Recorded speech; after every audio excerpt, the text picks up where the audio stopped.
পৃথিবীর ইতিহাসে একমাত্র বাংলাদেশ এবং আমাদের বাঙালি ভাষা বাংলা ভাষা প্রতিষ্ঠিত করার জন্য ইতিহাসে আমাদের শহীদ আলাম জব্বর বরকত সহ অসংখ্য ভাষা শহীদ বুকের তাজা রক্ত দিয়ে আমাদের মাতৃভাষাকে প্রতিষ্ঠিত করেছে। আমরা আমাদের পরবর্তী প্রজন্মকে এই ইতিহাস শিক্ষা দেওয়ার জন্য এবং এই ইতিহাস থেকে অনুপ্রাণিত হয়ে প্রত্যেকেই তার নিজ ভাষাকে সুপ্রতিষ্ঠিত করার জন্য, বুকে ধারণ করার জন্য, লালন করার জন্য বাংলাদেশ যে ইতিহাসের একটি অংশ, বিশ্ব ইতিহাসে সেই ইতিহাসের অংশ হিসেবে আমরা বাঙালি জাতি হিসেবে গর্বিত।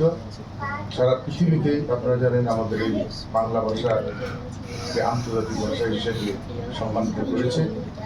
আজকে দুনিয়াতে যেরকম যাদের অবদানে এই মাতৃভাষা প্রতিষ্ঠিত হয়েছে, তাদের অবদান দুনিয়াতে যেরকম আমরা স্মরণ করছি, আমাদের উত্তর জেনারেশন স্মরণ করবে। আখেরাতেও যাতে মহান সৃষ্টিকর্তা ওনাদের এই মূল্যায়নের সঠিক ব্যবস্থা করে, বিশেষ করে যারা শহীদ হয়েছেন তাদেরকে শহীদি মর্যাদা দান করে জান্নাতুল ফেরদৌস নসিব করে, এই দোয়াটুকু রেখে এবং আগামী প্রজন্ম তাদের এই ত্যাগকে আমরা ধারণ করে তাদের অনুপ্রেরণাকে আমরা ভবিষ্যতে মাতৃভাষাকে সুপ্রতিষ্ঠিত করার জন্য আমাদের পরবর্তী প্রজন্মের কাছে আমরা এটার উৎসাহ হিসেবে থাকবে।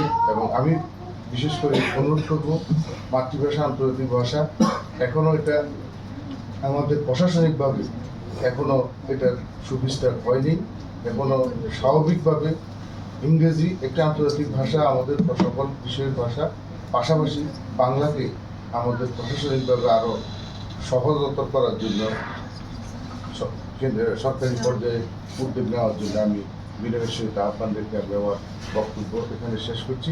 পাশাপাশি আজকে আমাদের এই যে উপজেলা প্রশাসন যে সুন্দর আয়োজন করেছে, বিশেষ করে আমাদের কিছু কচিকাচার আমাদের যারা বক্তব্য বিবৃতি আবৃত্তি করে আমাদের এই অনুষ্ঠানকে সাবলীল করেছে, সুন্দর করেছে, প্রত্যেকের প্রতি কৃতজ্ঞতা জ্ঞাপন করে আমি আমার আলোচনা এখানে শেষ করছি।